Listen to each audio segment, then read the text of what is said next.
안녕하세요. 호구 같은 남편에게서 탈출하게 된 40대 싱글맘 인사드려요. 살다 보면 저 사람 왜 저렇게 답답하게 사나 그런 생각을 하게 될 때가 있잖아요. 저는 제가 그런 생각을 하게 될 줄은 꿈에도 몰랐거든요. 그 호구의 주인공은 내 남편이었고 그런 호구를 털어먹는 나쁜 놈은 시댁이었거든요. 그런 남편의 환장할 만한 행동은 둘째 아이가 태어나고 약 100일이 지날 무렵부터 시작됐어요. 그전에는 착한 사람이라고만 생각했지, 그게 호구짓이라는 생각을 한 번도 해본 적은 없거든요. 그런데 이번에 터진 그 일로 저는 남편이 호구 중에서도 상호구라는 것을 눈치챌 수 있었죠. 어느 날 퇴근 시간이 아닌데 일찍 집에 돌아온 남편과 마주했어요. 저는 그때 첫째 아이를 어린이집에 보내고 둘째 아이를 돌보고 있었죠.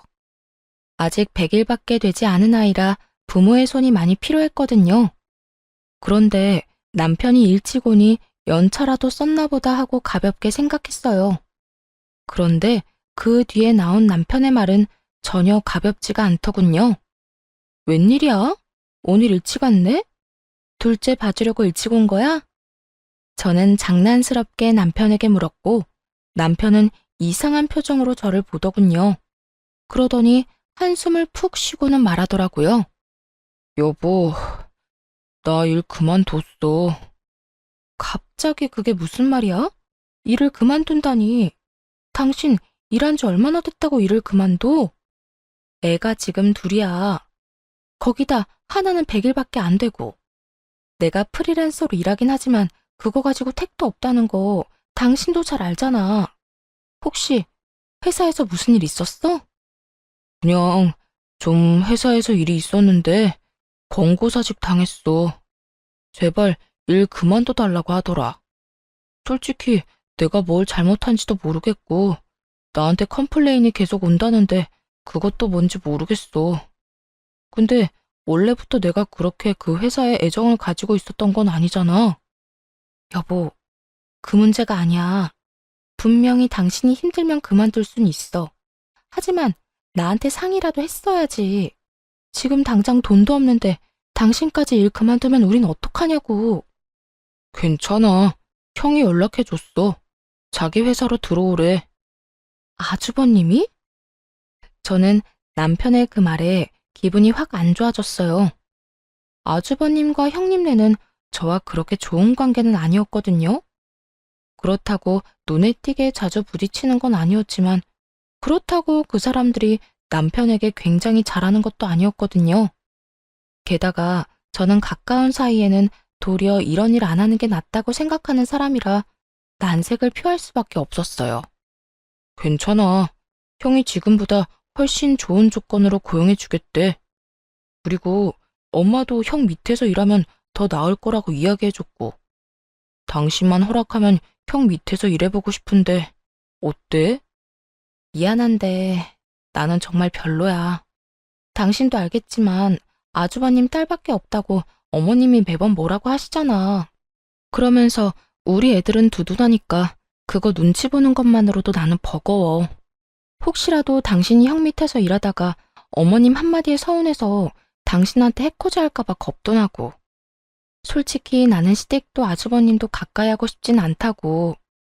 내 자식 좋은 대접 받는다고 남의 자식 힘든 거 보고만 있는 것도 좀 아니잖아. 당신이 아주버님네랑 가까워지면 가까워질수록 그런 상황이 더 많을까봐 걱정부터 된다고. 무슨 생각을 그렇게까지 해? 그런 거 아니야. 어머니는 우리 애들 좋아하는 것뿐이고 형네는 부러워하는 거지. 그냥 그렇게 생각하고 치워. 그리고 지금 당장 어차피 일할 곳도 못 찾아. 아니면 다른 일자리 찾을 때까지만이라도 형 밑에서 일 좀 할게. 당신도 그게 더 편하잖아. 한 달 돈 버는 것도 아까운 처지에. 확고한 남편의 의지에 저는 어쩔 수 없이 허락을 할 수밖에 없었어요. 제 허락이 없다 하더라도 남편은 할 것처럼 보였으니까요. 대신 제가 할 수 있는 말은 그것뿐이었어요. 근로계약서 꼼꼼하게 써. 그리고 계약서에 쓰여 있는 것만 해. 이상한 거 시키고 그러면 꼭 말하고. 난 좀 걱정이야. 당신이랑 10살 이상 차이 나는 형님이 당신을 얼마나 가볍게 보는지 아니까. 혹시나 아무거나 다 시킬까봐 그게 걱정이라고. 괜찮아, 그럴 일 없어. 형이 왜 나한테 그러겠어? 그럼 허락한 걸로 알고 형한테 이야기한다. 즐거워하며 자기 형에게 전화를 거는 남편을 보니 더 이상 뭐라 할 순 없겠더라고요. 그리고 남편도 애가 아니니 자기 앞가림 정도는 알아서 하겠지. 그런 낙관적인 생각도 하고 있었고요. 솔직히 그때는 애 둘을 보느라 진이 다 빠져서 더 깊게 생각하고 싶은 마음도 없었어요. 그런데 한 달, 두 달, 세 달이 지나가면서 저는 점점 제가 그때 남편을 말리지 못했던 것을 후회하게 됐어요.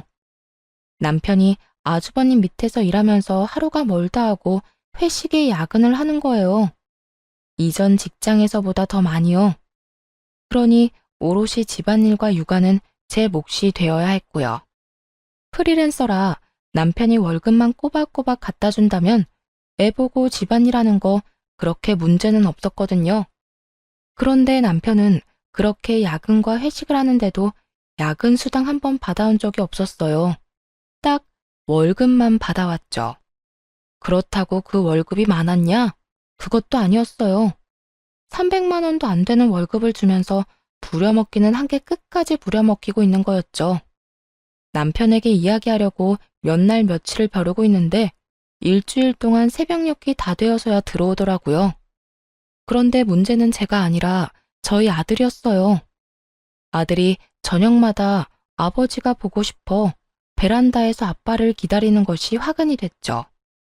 애를 말리긴 했지만 애기는 아빠가 보고 싶다며 계속 떼를 썼고 그렇게 베란다에서 놀다가 초가을 찬바람에 결국 감기에 걸려버린 거예요. 아주버님 회사에 들어가기 전까지는 그래도 남편도 아이들에게 성실하고 좋은 아버지였어요. 첫째 아들과는 많이 놀아주기도 했고요. 그런데 둘째 아들이 태어나고 나서부터는, 아니, 아주버님 회사에 취직하고 나서부터는 아이들과 놀아준 일도 없고 아이들을 안아준 적도 거의 없었어요. 주말에도 쓸데없는 일로 불려가기 일쑤였으니까요. 그렇게 감기에 걸린 지 며칠 동안 저는 힘든 시간을 보내야 했어요. 첫째 아이가 감기가 걸리니 둘째 아이까지 감기가 걸릴까봐 분리를 시켰어야 했고 그걸 혼자 힘으로 해야 했으니까요. 결국 터지다 못해 남편에게 전화를 하려던 찰나 아들의 몸이 축 늘어지는 걸 발견했어요. 깜짝 놀라 체온계를 재보니 열이 엄청 올랐더군요. 39도까지 올라가는 열 때문에 깜짝 놀란 저는 남편에게 전화를 했어요. 남편이 집에 올 시간쯤이었거든요. 남편이 퇴근해서 집에 오면 아이 둘을 데리고 병원을 갈 생각으로 남편에게 전화를 한 거였어요. 당신 지금 어디야? 집에 안 와? 퇴근 시간이잖아. 뾰족하게 곤두서 있는 제 목소리에 남편이 신경질적으로 이야기하더군요. 갑자기 왜 전화해서 짜증이야? 나 오늘 회식이라고. 밥 먼저 먹든지 알아서 해. 내가 그깟 밥 때문에 전화한 줄 알아? 지금 첫째 열나서 병원 가야 해. 내가 애들 둘을 다 데리고 혼자 병원을 어떻게 가? 둘째가 아직 돌도 안 지났는데. 당신이 와야 병원이라도 갈 거 아니야. 나 없으면 아무것도 못해? 그럼 택시라도 타고 가. 네가 없어서 아무것도 못하는 게 아니라 이럴 때라도 좀 곁에 있으라고 전화를 한 거야. 네가 그러고도 아빠야? 애가 너 찾다가 감기 걸리고 열까지 나는데 제정신이면 회식 제쳐두고서라도 달려와야지. 나한테 애 다 맡겨놓고 너 도대체 뭐 하는 거야? 너 아주버님 회사 들어가고 이상해진 거 알아? 뭐 약점이라도 잡혀서 휘둘리는 거야? 아니면 나랑 헤어지고 싶어서 선 긋는 거야? 그런 거 아니야. 제발 좀 그만해. 어쨌든 나 오늘 일찍 못 들어가니까 당신 알아서 애 병원 데리고 가든지 해. 남편 목소리 너머로 들리는 아주버님의 웃는 목소리 때문에 저는 더 열이 받았어요. 남편이 제 이야기를 듣지도 않고 바로 전화를 끊어버리자 저도 열이 받을 대로 받았죠. 그래서 둘 다 엿 한 번 먹어봐라 하는 심정으로 시모에게 전화를 걸었어요.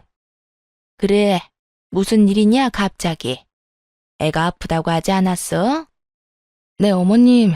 지금 아기가 열이 심해서 병원을 가봐야 할 것 같아요. 근데 애 아빠가 오늘 회식이라서 늦는다고 하네요. 죄송하지만 차가 없어서 그런데 어머님이 차 몰고 와주시면 안 될까요? 지금 둘째도 감기 기운이 있어서요. 뭐? 아니, 이 녀석은 애가 아프다는데 무슨 야근이야? 알았어. 잠깐만 기다리거라. 내가 차 몰고 가마. 시모는 참 옛날 사람이었어요. 남아 선호 사상 아시죠? 딸만 셋인 아주버님네 손녀들보다 저희 집 손자들을 더 관심 있게 지켜보셨죠. 그래서 가까이 하기 어려웠지만 그렇기 때문에 이런 때에 시모를 불러들인 거예요. 귀한 손주 내팽개친 남편놈과 아주버님 욕 좀 보시라고요. 시모가 차를 몰고 와서 부랴부랴 병원으로 갔어요. 첫째는 감기에서 폐렴으로 진행이 된 상황이었고 둘째도 감기 초기였죠. 폐렴이라는 얘기에 시모가 저에게 화를 내더군요.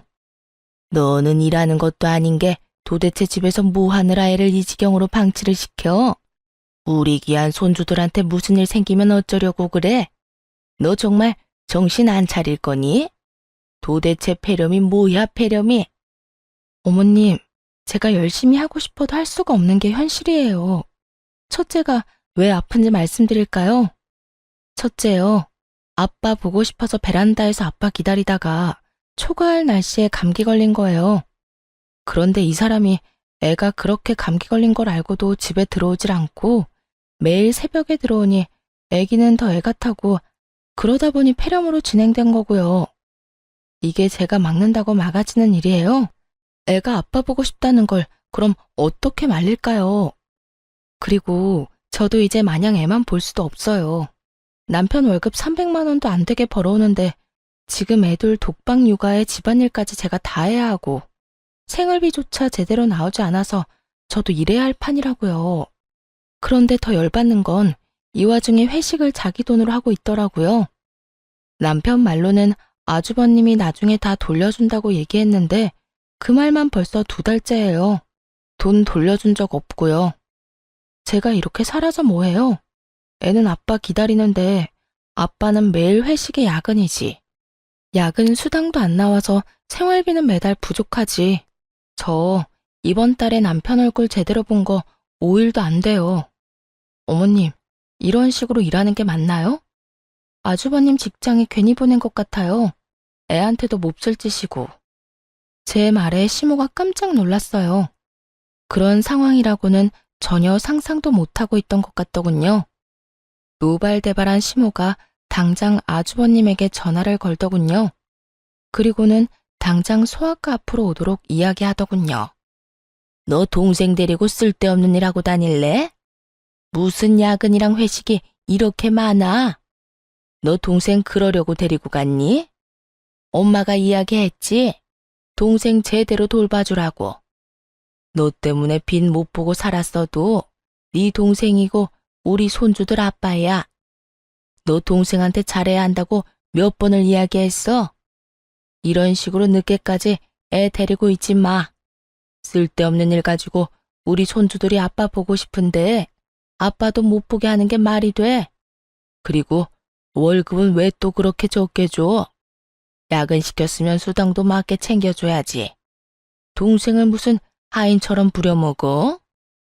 어머니, 그런 게 아니고 직원들 사기 차원에서 그런 거고 돈은 곧 주려고 했어요. 야근도 회식도 한 달에 한두 번이면 되지.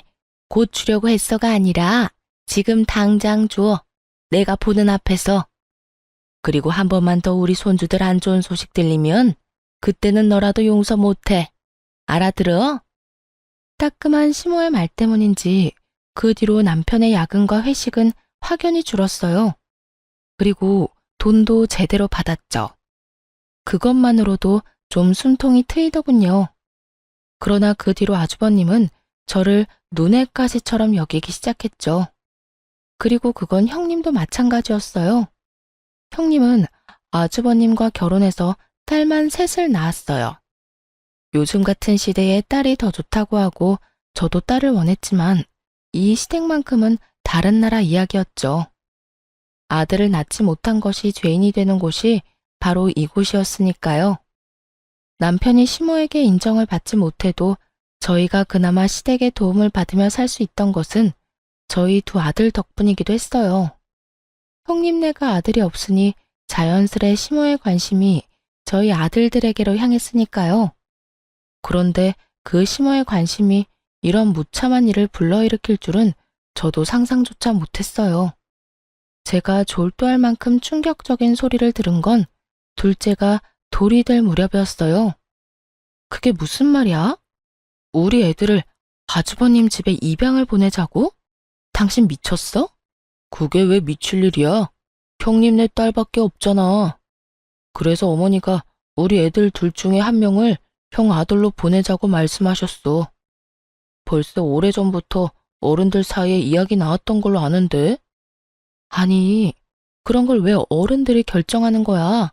우리 애들 일이잖아. 애들이 어떻게 하고 싶은지 물어봐야지. 그리고 아직 어린애를 엄마와 떼어놓는다고? 상식적으로 이해가 가? 다 커서 데려간다고 하면 애한테 물어보기라도 하지. 어릴 때 데려가겠다는 건 나랑 연을 끊어놓겠다는 거랑 뭐가 달라? 아무것도 모를 때 보내는 게 낫지. 그리고 생각해봐. 별거 없는 우리 집에서 지내는 것보다 형님네에서 누릴 거 다 누리면서 지내는 게 더 낫다고 생각하지 않아? 그건 당신 생각이지. 지금 애들한테는 정서가 더 중요해. 근데 거긴 지금 이미 3명이나 자식이 있잖아. 게다가 당신 아주버님이랑 형님이 우리 애한테 잘해줄 거라고 생각해? 여태껏 딸만 낳았다고 어머님한테 그렇게 구박을 받은 형님이 갑자기 아들 생기면 잘됐구나 하고 잘해줄 거라고? 당신 바보야? 그건 네 편견이고 그런 식으로 좀 생각하지 마. 어디 모르는데 보내냐? 그런 것도 아니잖아. 다 지들 좋으라고 하는 일인데 당신도 너무 고깝게 보지 말고 이해를 좀 하려고 노력을 해. 아니, 난 절대 못해. 나는 우리 애들 다른 데 입양 보낼 생각 없어. 당신이 만약에 우리 애들 계속 다른 사람한테 넘기려고 하면 난 절대로 당신 용서 안 할 거야. 무슨 일이 있어도 애들만은 지킬 거라고. 아, 됐어.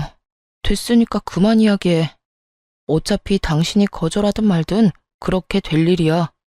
부모님이 그렇게 하자고 했으니까 당신이 싫어해도 그렇게 될 거야. 여보, 야! 남편은 제 말도 듣지 않고 나가버리더군요. 이 인간이 정신을 놨나 싶었어요. 어떻게 자기 자식을 이렇게 아무렇지 않게 보낼 생각을 해요?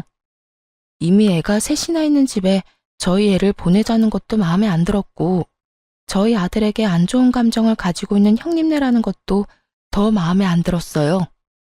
죽었다 깨어나도 저는 아이를 그 집에 보낼 생각은 없었어요. 그런데 그날 남편과 싸운 저녁, 남편이 사용한 카드 내역이 제 폰으로 날아왔더군요. 평상시에는 쓰지도 않는 제 이름으로 된 카드였는데 무슨 정신인 건지 그 카드를 사용한 것 같더라고요. 그런데 그 내역이 모텔이었던 거죠. 집에 원자폭탄 수준의 폭탄을 터뜨려 놓고 모텔이라니. 기가 차서 말도 안 나왔지만 순간 이걸 이용하면 나중에 애 때문에 우리가 이혼하게 되더라도 좋은 변명거리가 되지 않을까 하는 생각에 그 다음 날부터 몰래 남편의 뒷조사를 부탁했어요. 그리고 저는 일주일 만에 아주 중요한 사실 2가지를 알게 됐죠. 남편이 웬 젊은 여자를 거래 내역에 나온 모텔에 데려다 준 건 맞더라고요.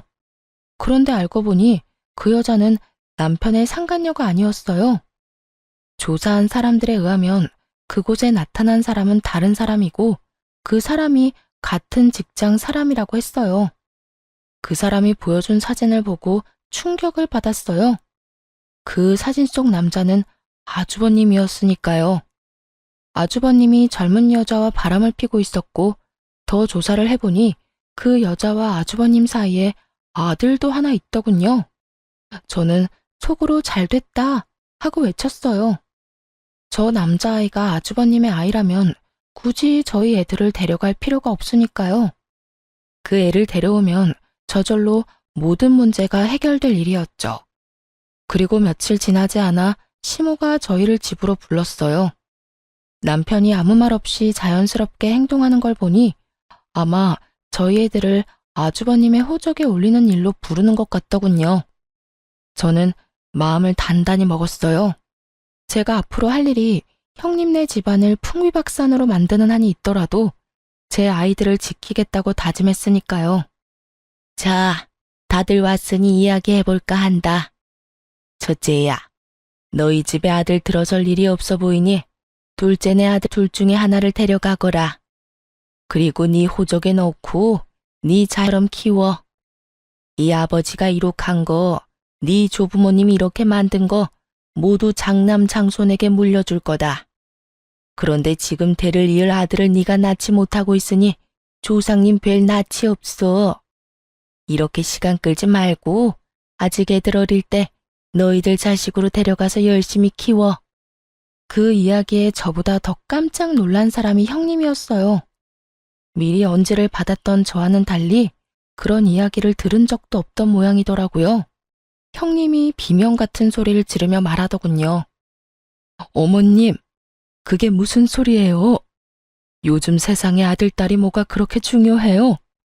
저희 딸들 중에 뛰어난 애도 얼마든지 많고 제 아버지 회사 이어받겠다고 하는 애들도 있어요. 그런데 굳이 조카까지 데려와서 저희가 키울 필요가 있나요? 그럼 네가 아들을 낳지 그랬냐?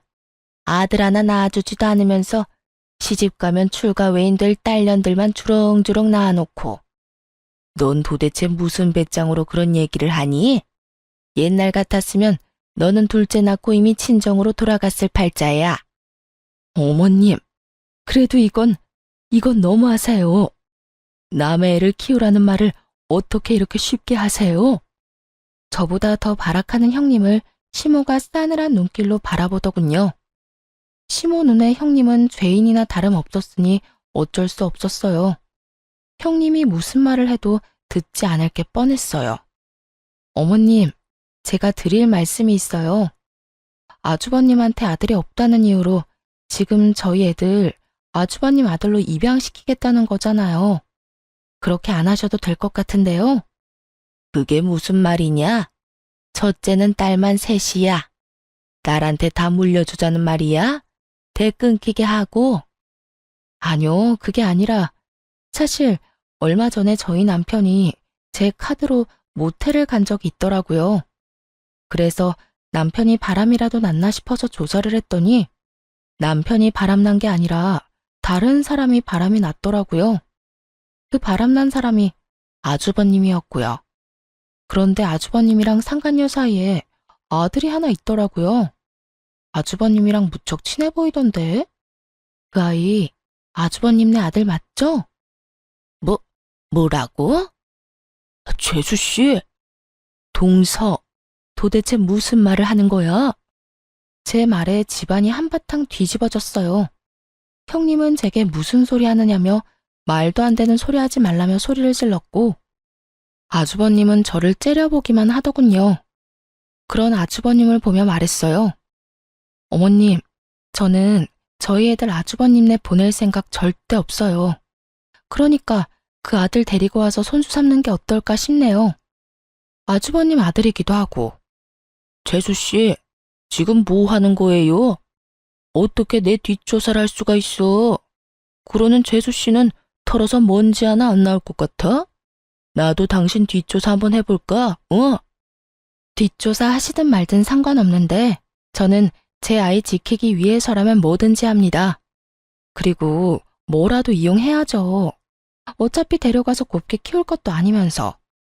제 남편한테 하는 것만 봐도 애한테 어떻게 할지 안 봐도 뻔하지 않나요? 여보, 그만 좀 해. 도대체 왜 이러는 거야? 왜 그런 얘기하기를 여기서 하는 거냐고. 여기 아니면 어디서 해? 여기서만 할 수 있는 말이잖아. 우리 애들 안 뺏기려면 무슨 말인들 못해? 당신이야말로 도대체 무슨 생각이야? 애들을 어떻게 그렇게 쉽게 준다 말해.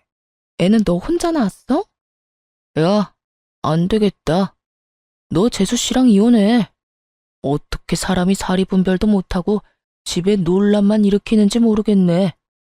당신 진짜 이런 식으로 나오면 형님 말대로 나 당신이랑 이혼할 수도 있어.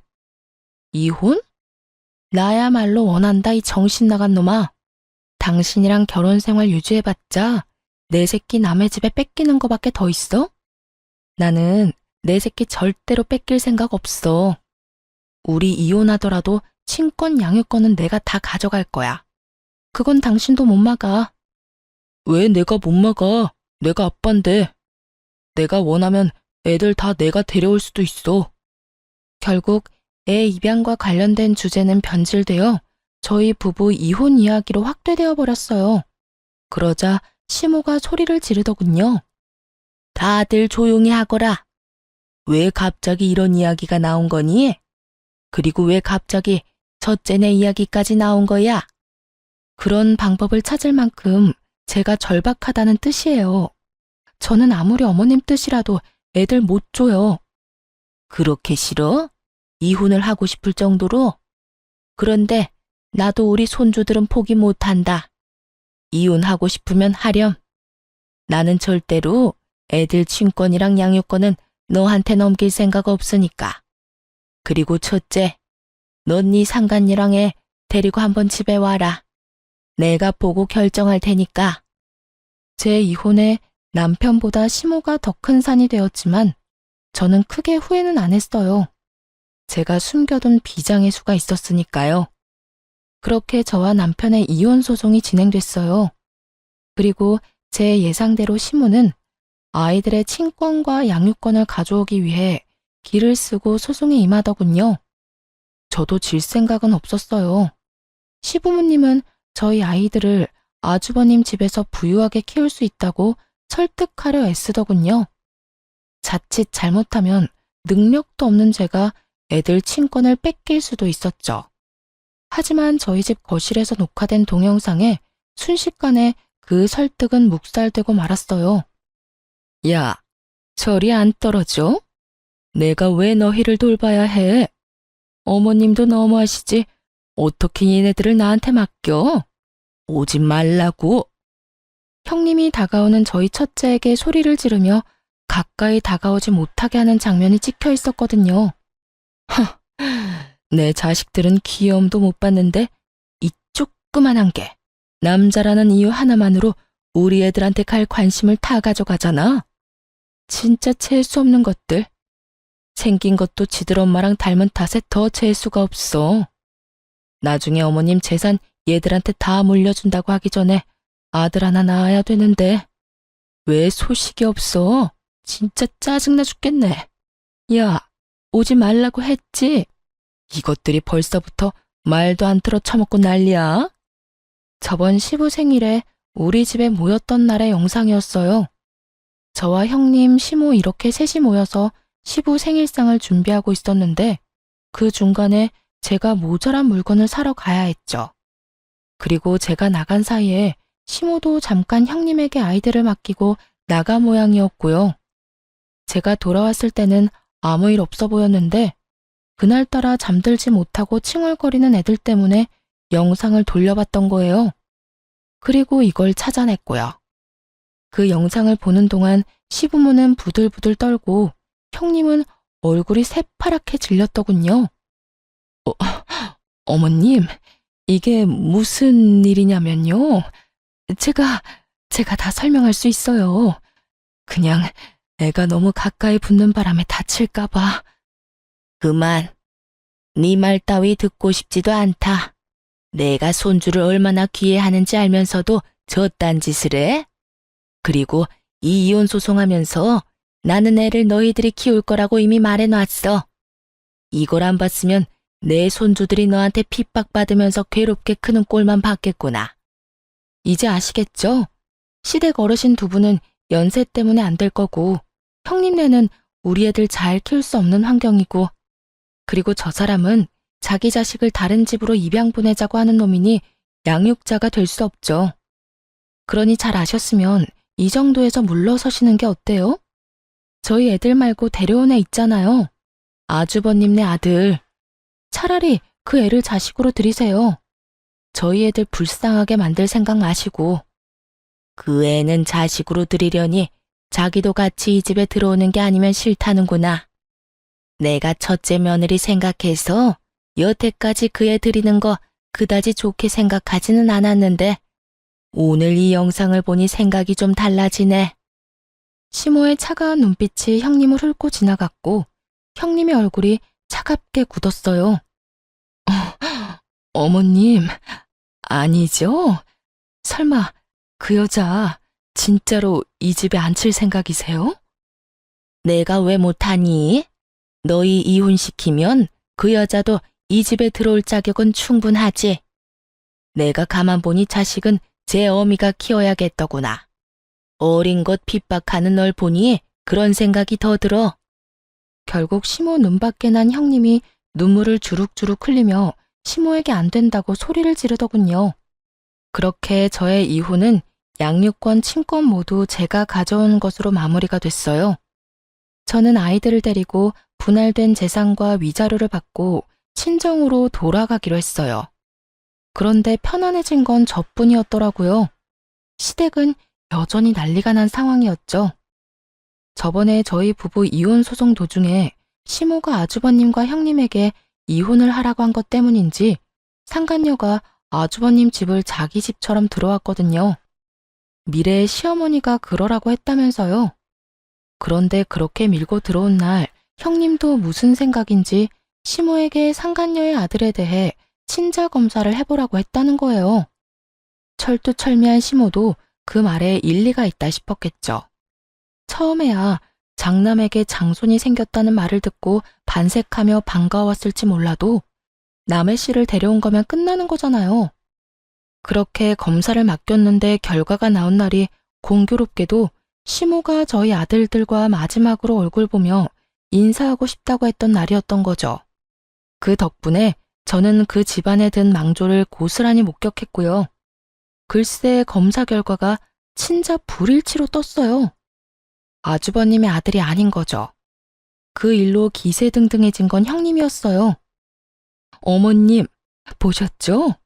저 상간녀가 다른 놈에 낳아놓고는 남편 자식이라고 우기는 거. 우리야말로 뻐꾸기 자식을 키울 뻔했어요. 형님은 상간녀를 비웃으며 그렇게 말했지만 상간녀도 지지 않더군요. 상간녀는 피식 웃더니 형님에게 말했어요. 그러는 자기는 굉장히 순결한 척하네. 당신이 나보다 더하면서 어떻게 된 게 애 셋이 전부 남편 자식이 아닐 수가 있대? 그렇게 내놓은 것은 세 딸과 아주버님의 친자검사 결과였어요. 집에 쳐들어와서 뭘 하나 싶었는데 형님네 딸 셋의 친자검사를 맡긴 거였더라고요. 자기 자식이 아주버님의 친자가 아니라는 사실을 알고 물귀신 작전을 쓰려는 생각이었던 것 같더라고요. 내가 아니면 너도 못 가진다. 뭐 그런 생각이었겠죠. 어머님, 아니에요. 설마 애들이 남편 자식이 아닐 리가 없잖아요. 정말로 믿어주세요. 네? 이 미친 것들이 전부 입 닥쳐. 그래, 정리해보면 여기 이 자리에 내 손주가 아니라고 판명된 아이가 넷이나 된다는 거야? 그것도 처대 자식들만. 그렇죠. 그리고 솔직히 저도 좀 억울한 게 제가 이 사람 자식 낳아주고 싶었어요. 그런데 이 사람 무정자증인 거 아세요? 내가 아는 병원 통해서 슬쩍 확인해 본 거예요. 우리한테 뭐라 하실 게 아니라 시 없는 당신 자식한테 뭐라고 해야지. 아주버님의 상간녀는 아주 거침이 없더군요. 이왕지사 이 집안에 못 들어오게 된 거 아예 다 망쳐놓을 생각으로 입을 떠벌리더라고요. 시모가 완전 열이 받아서 상간녀를 내쫓았어요. 그리고 아주버님에게 화를 내더군요. 넌 도대체 뭐 하는 놈이야? 여태껏 네 몸 상태 하나 확인도 못해? 자식이 네 자식처럼 안 생긴 것 같다는 생각도 못했어? 왜 그 모양이야? 우리가 지원을 해주면 지원해주는 만큼만이라도 돌아오는 게 있어야 할 거 아니야? 지금 네 꼴을 좀 봐라.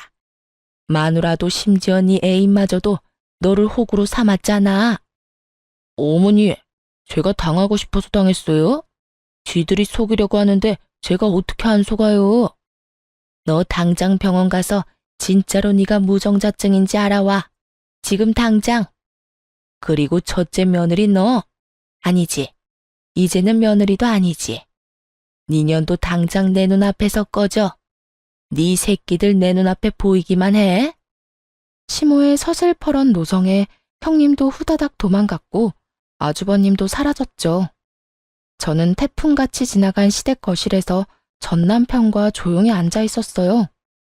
오늘이 마지막 날이라는 생각에 가벼운 마음으로 왔는데 이런 즐거운 구경을 할 줄은 몰랐거든요. 속으로는 웃으며 겉으로는 최대한 차분한 표정으로 앉아 있었어요. 그랬더니 시모가 저를 보고 말하더군요. 너도 설마 딴 남자애들 데려온 건 아니지? 그렇다고 보기엔 애들이 둘째 어릴 때랑 똑 닮긴 했지만 이 사람 아이 맞아요. 검사는 해도 상관없는데 검사 후에 애들 데려가지는 못하실 거예요. 저희 이혼했잖아요. 애들 친권은 제가 가지기로 했고. 시모 눈에 후회가 가득 맺히더군요. 이럴 줄 알았으면 그때 무리를 해서라도 애들을 데려왔어야 했다는 표정이었어요. 시모가 전 남편에게 묻더군요. 그러면 너는 정상이겠지. 올해 안에 여자 데려와서 결혼해서 아이 낳도록 해봐. 아들만 낳으면 내가 다 지원해 줄 테니. 어머니, 그런데 어쩌죠? 저 이미 묶었는데요. 그 말에 시모 눈이 동그래지더니 소리를 질렀어요. 뭐를 묶어? 너 설마 진짜로 정관수술한 거야? 미쳤어? 왜 네가 그딴 걸 해? 왜? 그야 아들이 둘이나 있으니까 더 이상 아들 낳을 필요는 없겠다 싶어서 그냥 묶은 거예요. 저희 형편에 애만 더 늘면 뭐해요? 흥분의 집에 애 늘면 더 가난해지기밖에 더 하겠어요? 왜 네가 흥분의 집이야? 우리가 흥부야? 요즘 어느 흥부가 건물 가지고 있어? 그치만 그거 저한테 주실 생각 없잖아요. 지원도 다 형한테만 해주고 저는 관심 밖이었잖아요. 결혼할 때도 저희한테 도움 준 것도 없고 생각해보니 진짜 아무것도 해준 게 없잖아요. 형 반만이라도 해줬으면 제가 이런 꼴이진 않겠죠. 말을 하다 보니 빈정이 상하고 자신의 현실이 떠올랐는지 전 남편이 시모에게 대들면서 큰 소리를 치더군요. 그런 둘째 아들 반항을 처음 겪었는지 시모 얼굴이 거의 황당과 경악으로 물들었어요. 너 지금 엄마한테 그게 무슨 말버릇이야? 네가 어떻게 우리한테 그런 말을 해? 키워주는 애도 모르는 배은망덕한 놈. 전 남편과 시모가 한바탕 싸우기 시작하자 저는 그 사람들 몰래 애들 데리고 빠져나왔어요. 그리고 그 뒤로는 그 사람들 소식도 못 들었죠. 궁금하긴 했지만 관심 끊었어요. 지들이야 지지고 볶든 저랑 뭔 상관이에요. 저는 제 갈 길만 열심히 찾아가면 그만인데. 그런데 시부모와 남편이 우리 애들 보고 싶다며 얼굴만이라도 보고 싶다고 하더군요. 우리 애들이 보고 싶어? 어머님이 보고 싶은 거 아니고? 당신은 애들을 남의 집에 넘겨도 되는 애들한테 별 생각 없는 인간이잖아. 내 말 틀려? 그 일은 진짜 미안하다고 생각하고 있어. 형수님이 그런 사람인지도 몰랐고, 형도 그런 일이 있었던 건지도 몰랐으니까. 이혼했지만 면접 교사권이 있으니 어쩔 수 없이 만났어요. 그런데 시모도 같이 나왔더라고요. 제가 그 집에서 나오기 직전까지만 해도 싸우고 있던 두 사람이 화해를 한 건지 임시로 휴전을 한 건지는 모르겠지만 분위기는 나빠 보이지 않더군요. 그런데 두 사람이 하는 말이 더 웃겼어요. 예, 내가 참 미안했다. 애들을 남의 자식으로 보내는 게 엄마 입장에서 얼마나 힘든지 생각도 못했어. 그냥 그렇게 가면 애들한테는 더 좋을 거라는 생각만 했지. 변명하는 건 아니지만 그렇게 첫째 아들로 입양되면 우리 전 재산 다 물려주려고 했으니까. 그러니까 우리 의도가 그렇게 나쁜 것만은 아니었다는 걸 네가 알아줬으면 좋겠구나. 그리고 앞으로 첫째 며느리가 했던 그런 나쁜 일은 절대 없을 거야. 앞으로는 이라는 단어가 무척 거슬리더군요. 그래, 여보. 나도 미안해. 형이 그런 사람인지도 몰랐고, 형님도 그런 사람인지 몰랐지. 저 애들 데리고 다시 돌아오면 안 돼? 우리가 더 잘할게. 엄마도 우리 애들한테 다 지원해준다고 했고. 아니, 난 싫어. 자식들한테 사랑 없는 아빠랑은 같이 살고 싶어도 그렇게 못 살아. 이미 신뢰가 다 깨져버렸으니까. 여보, 잘 생각해봐. 아니면 애 하나라도 형 밑으로 넣어주면 안 돼? 대신 부모님이 형 말고 우리 애한테 유산 다 물려주신다는데. 엄마가 우리 애들 친자검사 다 했는데 내 자식이라고 결과 나와서 다 해주신대. 저 모르게 친자검사까지 했다는 말에 헛웃음이 나오더군요. 그 와중에 또 저를 의심해서 그런 짓까지 했다는 게 너무 가소롭고 짜증나서 열받았지만 전 남편이 다시 자기 형 밑으로 애 넣겠다는 말에는 참지 못하겠더라고요. 너 진짜 웃긴다. 또 친자검사는 언제 했대? 의심됐으면 그냥 의심하고 말지. 그랬으면 이렇게 우리 애들 나 찾아와서 그딴 미친 소리는 안 했을 거 아니야. 그래, 우리 애가 네 핏줄인 건 맞아. 그건 빼도 박도 못하는 진실이지. 그런데 왜 굳이 또 아주버님 밑으로 애를 넣으려는 거야? 정신 나갔어? 네가 키우겠다고 했으면 단 1초라도 생각이라는 건 해봤을 거야. 그런데 아주버님은 절대 안 돼. 넌 그렇게 당하고도 아주버님을 몰라? 여보, 형 욕하지 마. 형도 이번에 많이 반성했어. 그런 일 벌인 건 형이 잘못한 일이지만 그렇다고 우리한테 직접적으로 폐를 끼친 적도 없잖아. 그래, 예, 그게 중요한 거지. 걔 마누라가 잘못한 거지 걔가 잘못한 건 아니잖니. 그러니까 너도 오해를 풀고. 두 분 다 여태껏 모르고 계시네요. 이렇게 순진하실 수가. 그렇게 믿고 따르던 당신 형님, 어머님 아들이 어떤 짓을 했는지 제 입으로 알려드려요? 뜬금없는 제 말에 둘 다 무슨 소린가 싶어 눈치만 보더군요. 그래서 제가 확 질렀죠. 당신 회사 권고사직 당한 거 누가 당신 이름으로 컴플레인 거는 바람에 권고사직 당했다고 했지? 그거 누가 그런 건지 알아? 당신이 그렇게 믿고 있던 당신 형님이 한 짓이야. 뒤로 손 써서 계속 컴플레인 넣은 거 당신 형님이라고. 미친 거 아니야? 우리 형이 왜 그런 짓을 해?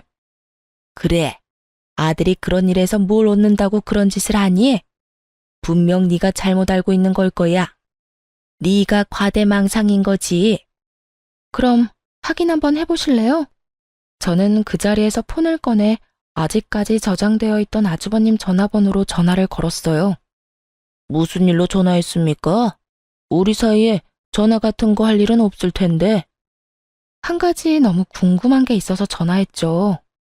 우리 남편 왜 일 그만두도록 만들었어요? 아니, 이혼까지 했으면서 이제 와서 그건 왜 궁금합니까? 저도 이유는 알아야 속이 편하죠. 그건 저도 알아야겠어요. 말씀해 주실 수 있나요? 말 못할 것도 없죠. 어차피 그놈이랑 연락도 안 할 거 아닙니까? 아니, 인간적으로 재수 씨가 잘못하긴 했잖아요. 그쪽 애들 때문에 갑자기 부모님이 동생한테 관심 가지는 것도 눈에 거슬렸고, 동생이 또 워낙 유명한 호구 아닙니까? 부려먹기 딱 좋잖아요. 이혼할 때까지는 잘 써먹었는데 이혼하고 충격을 좀 받았는지 요새는 조금 제정신으로 돌아왔던데요. 뭐 솔직히 그렇게 부려먹을 때는 재수 씨도 같이 괴롭힐 수 있어서 좋았으니까 지금은 그렇게 과하게 괴롭힐 일도 없고. 절 괴롭힐 목적이었으면 이혼하고 그 사람 놔줬어도 됐잖아요. 그런데 여전히 그 회사 다니던데 왜 그런 거예요? 참 순진하시네. 내 밑에 있어야 부모님 유산을 내가 다 가질 수 있는 거 아니겠어? 그 자식이 내 눈밖에 나면 뒤로 딴 주머니 찰지도 모르고 내가 자식이 없어서 어떻게 될지 모르잖아. 오늘 내일 하는 놓친 애들 곧 있으면 세상 하직할 텐데 그러면 재산은 다 나한테 와야지. 그딴 놈한테 한 푼이라도 넘어가는 건 낭비야, 낭비. 내가 여태 부모님한테 왜 잘했는데? 그 유산 때문인데 막판에 동생 새끼가 추월하도록 놔두는 게 말이 되겠어? 저는 그 이유까지 스피커폰으로 전 남편과 시모에게 모조리 들려줬어요. 그리고는 어깨를 으쓱했죠. 시모와 전 남편의 분노는 상상을 초월했어요. 이 미친놈이 동생을 그렇게 생각하고 있었단 말이야? 씨도 없는 주제에 재산을 다 가로챌 생각까지 하고. 내가 너한테 잘해주는 게 아니었다. 그게 아니었어. 어머니? 어머니가 왜 재수 씨랑 같이 있어요? 나 내일부터 회사 안 나갈 거니까 퇴직금이랑 여태 야근하고 못 받은 돈 다 정산해서 돌려내. 안 주면 노동청에 신고할 거야? 그리고 두 번 다시 나한테 형이라고 불릴 생각하지도 마. 이 나쁜 새끼. 어? 너까지 왜? 아이씨, 너희들 짜고 지금 나 엿먹인 거야? 재수씨, 어떻게 이럴 수 있어요? 재수씨고 뭐고, 넌 이제 국물도 없을 줄 알아. 이 호로 자식 같으니라고. 너 같은 놈을 믿은 내가 미친년이지. 뭐? 오늘 내일 하는 노친네? 네가 네 부모님을 어떻게 생각하는지 잘 알았다. 결국 두 사람의 분노를 고스란히 받아내던 아주버님은 황급히 전화를 끊어버렸고 두 사람은 씩씩대며 본인들의 집으로 돌아갔어요. 나중에 들어보니 시부모 재산은 사회에 환원하기로 유언장을 작성했다고 하더군요. 그거 듣고 아주버님과 전 남편 어떻게 그럴 수 있냐고 난리치고 그날 완전 동네 떠나가라 소리쳤답니다. 전 남편은 그제야 제정신이 들었는지 새 직장 찾으러 떠났지만 이미 나이도 들었고 경력은 별거 없는 상태였으니 취직도 제대로 못하고 상하차 알바를 하고 있다더군요. 힘쓰는 일 하느라 골병 들었다고 하더라고요. 그리고 이 집의 최대 빌런 아주버님은 와이프에게 이혼당하고 시댁에 들어와 살고 있었다는데 이번에 동생 호구로 잡고 부모님 유산 탐낸 것 때문에 시모가 시댁에서 쫓아냈다고 하더라고요. 정말 시댁이라는 그 견고해 보이던 성이 와장창 무너지는 건 정말 순식간이더군요. 저는 아이도 지키고 재산 분할도 받았으며 위자료까지 받고 친정집에서 애 키우며 살고 있어요. 정말 이혼을 결정하고서 무슨 정신이었는지도 모를 정도로 바쁘게 살았어요. 호구였던 전 남편과 그런 호구를 뜯어먹으려 했던 시아주버님, 그리고 그런 두 자식에게 배신당한 시부모까지 아주 대환장 파티를 한번 겪고 나니 솔직히 이혼하길 잘했다는 생각밖에 들지 않더군요. 그런 환경에서 애를 키우면 더 안 될 것 같다는 생각만 들었으니까요. 저처럼 답답한 분들도 많이 있을 거예요. 여러분, 호구와 성격 좋은 건 다르더라고요. 그걸 착각하면 저처럼 고생하게 될 수도 있으니 주변을 잘 살펴보세요. 후회는 언제나 지각생이죠. 그래도 지각을 하더라도 빨리 벗어나는 건 무엇보다 더 중요하다고 말하고 싶네요. 언제까지고 후회만 하고 있다가는 언젠가 자신의 삶마저 휘말릴 수도 있으니까요. 제 사연 읽어주셔서 감사합니다. 여러분에게는 밝은 앞날만이 함께하길 바래요.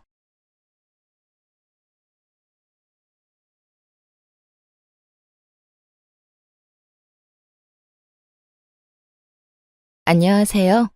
저는 30대에 이혼을 하게 되어 지금은 자유로운 삶을 즐기고 있는 애청자입니다. 평소 사연을 들으며 아픔에 공감을 하기도 하고 때론 함께 욕도 하며 시간을 보내곤 하는데요. 그런 사연 열차에 제 사연이 소개된다고 생각하니 괜스레 마음이 다 떨려오네요. 저는 저를 하자 있는 인간으로 몰아가는 시모도 시모였지만 남편이 결정적인 이유가 되어 이혼까지 하게 되었는데요. 제가 어떻게 남편의 외도를 알게 되었고 어떻게 복수를 하고 이혼을 하게 되었는지 한번 들어보실래요? 남편과 저는 고등학교 동창이었는데 학교에 다닐 땐 그저 친구로 지내다 시간이 지나며 자연스럽게 연인 사이가 되어 결혼까지 하게 된 부부였죠. 그렇게 결혼을 하게 된 지 3년, 마음만 먹으면 금방이라도 임신이 가능할 거라 생각했는데 그게 생각처럼 쉬운 일은 아니었어요. 3년 동안 임신 소식은 전혀 없었고 결혼 전 더 늦어지기 전에 임신을 하고자 잘 다니던 회사까지 그만두고 몸 관리를 하며 임신을 하려 노력했죠. 남편 역시 저와 함께 병원을 다니며 임신을 위해 노력하고 있었고 그렇게 저흰 큰 소리 나는 일 없이 지내고 있었어요. 하지만 부부 사이만 좋다고 해서 스트레스가 없는 건 아니었어요. 임신이라는 게 몸도 몸이지만 심적으로 편안해야 잘 될 텐데 시모와 시누이는 임신을 방해라도 하려는 사람처럼 저를 괴롭히기 일쑤였어요. 엄마, 우리 집엔 임신 못해서 올케처럼 고생한 사람은 없지 않아? 내가 알기로는 그런 사람이 없는데 올케는 뭐 때문에 임신이 그렇게까지 안 되는 거지? 그러게나 말이야. 우리 집엔 그런 유전자 자체가 없는데 너희가 아기가 안 생기는 거 보니 아무래도 네가 무슨 문제가 있는 것 같구나. 우리 아들은 절대 문제가 있을 리가 없으니 말이야. 친정 역시 임신 때문에 고생한 사람이 없는데 저딴 식으로 말하니 기분이 나쁜 건 당연했어요. 거기에다 병원에서 검사받은 결과 남편뿐 아니라 저 역시 아무 문제가 없었고 그런 사실을 두 사람에게 여러 번 강조해서 말해주었는데도 불구하고 저런 말을 계속하니 정말 스트레스가 이만저만이 아니었어요. 제가 여러 번 말씀드렸잖아요. 병원에선 저희 몸엔 아무런 문제가 없다고 했다니까요. 그러니까 그런 말은 좀 하지 말아주세요.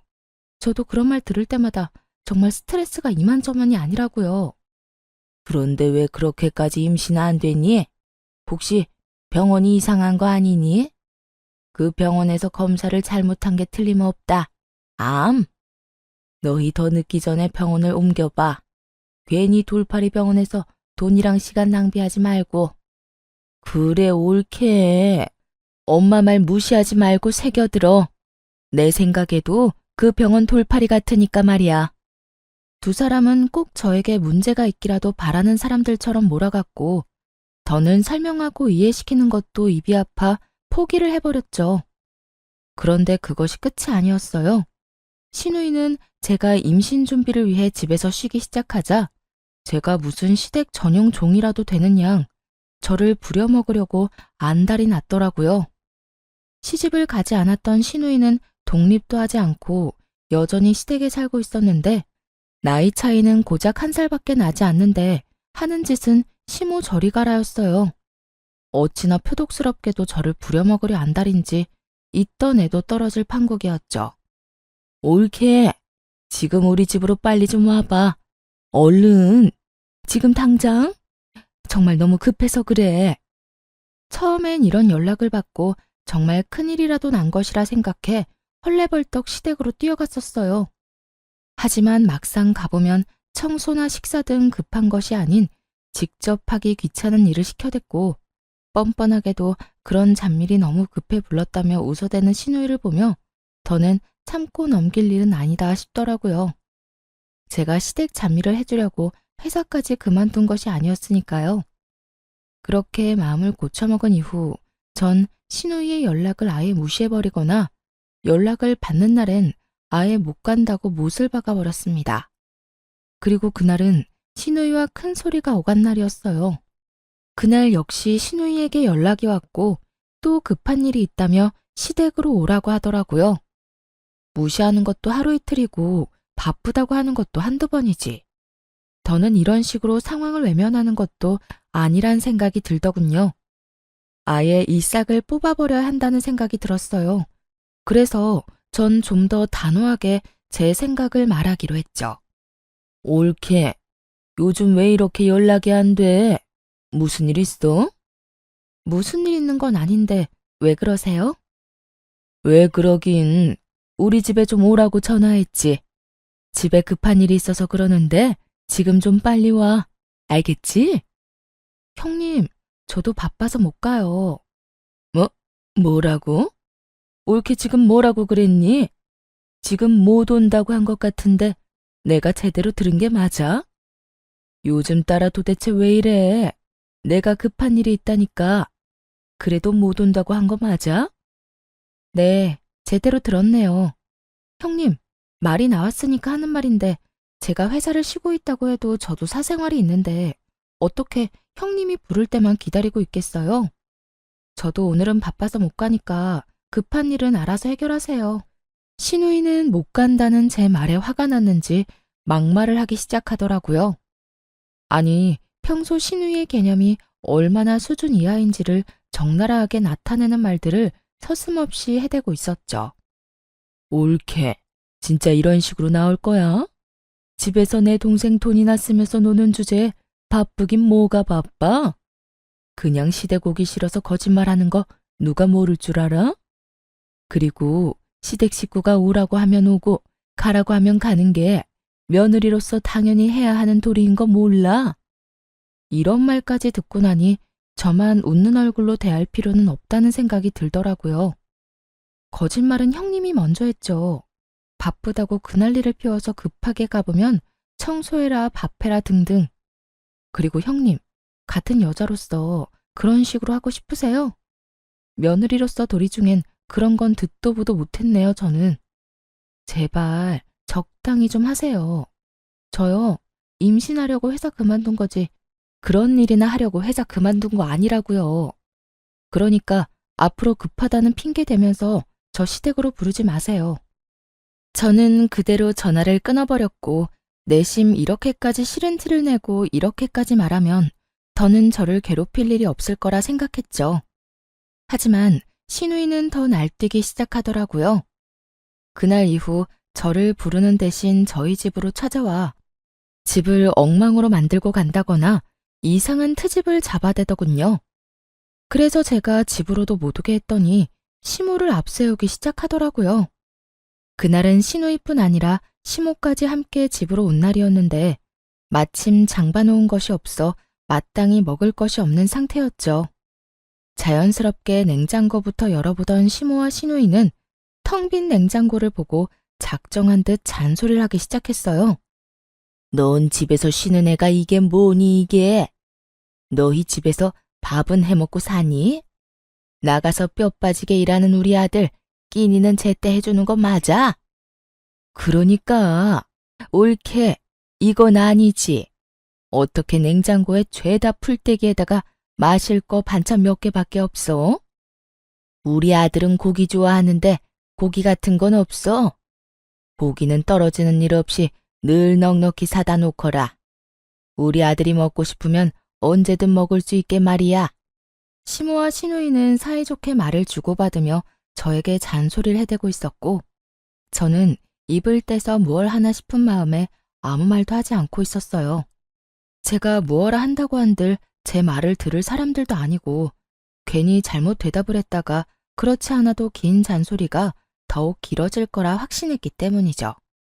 그렇게 한참을 시모와 장단 맞춰 잔소리를 하던 신우이는 배가 고프다며 휴대전화를 뒤적인다 싶더니 배달을 시키더라고요. 아유, 옳게 내 와서 밥이나 먹을까 했는데 이게 뭐야? 엄마는 배 안 고파? 난 지금 배가 너무 고프단 말이야. 안 되겠다. 간단하게 요기나 하게 참치회나 시켜서 먹어야 하겠어. 언제부터 참치회가 간단한 요깃거리 음식이 되었는지는 몰라도 신우이는 참치회를 시킨다고 하며 음식을 주문했고 얼마 지나지 않자 음식이 도착했어요. 얼마나 많이 시킨 것인지 배달 오신 분의 양손 가득 음식이 들어서고 있었죠. 음식의 양도 당황스러운데 더 황당한 말이 신우이의 입에서 나오고 있더라고요. 어머, 지갑이 없네? 어떻게 하지? 옳게, 카드 있지? 옳게가 계산 좀 해. 잘 먹을게. 고마워. 그렇습니다. 신우이는 10만 원이 훌쩍 넘는 음식값을 바로 계산하지 않고 만나서 카드 결제 상태로 주문했더라고요. 당연히 카드도 현금도 전혀 가지고 있지 않은 채 말이죠.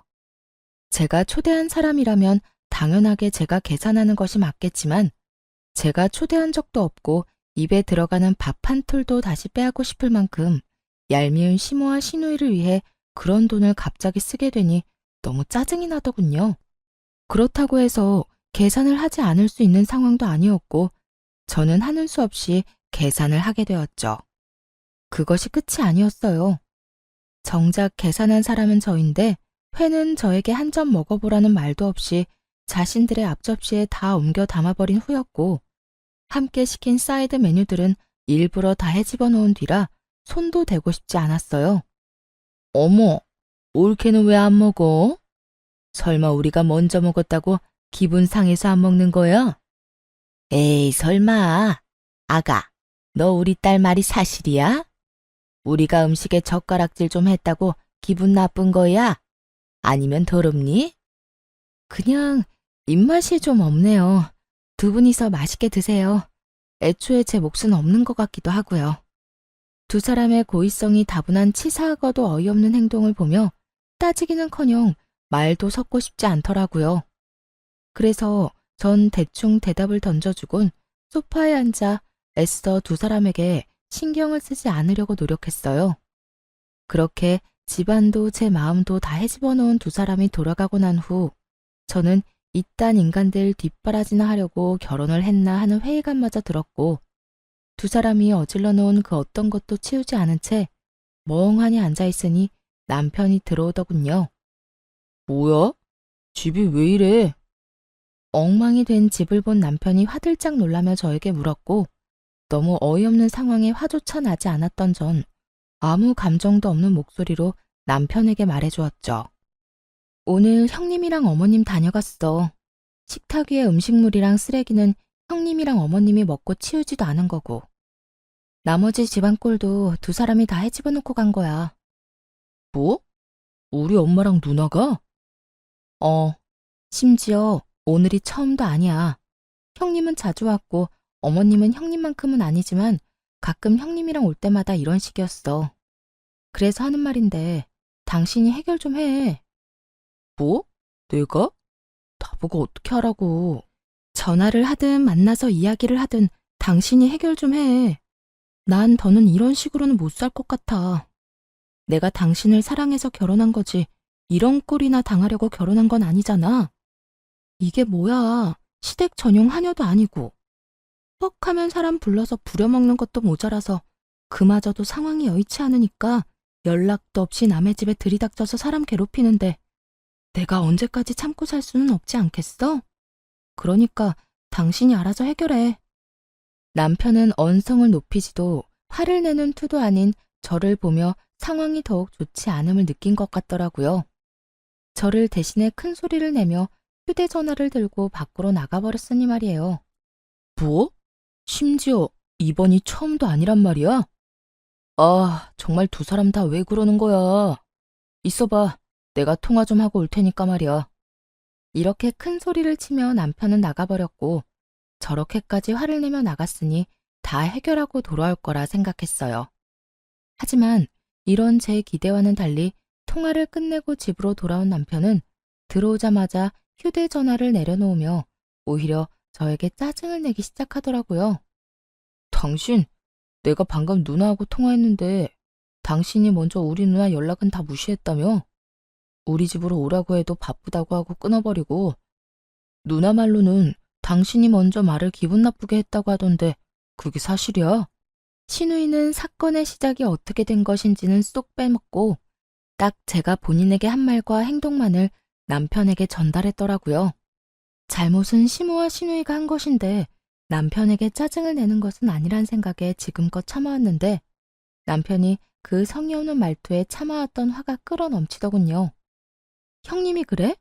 내가 먼저 연락도 무시하고 집으로 오라고 해도 가지도 않았다고? 내가 왜 그랬을 것 같아? 당신은 날 그렇게도 몰라?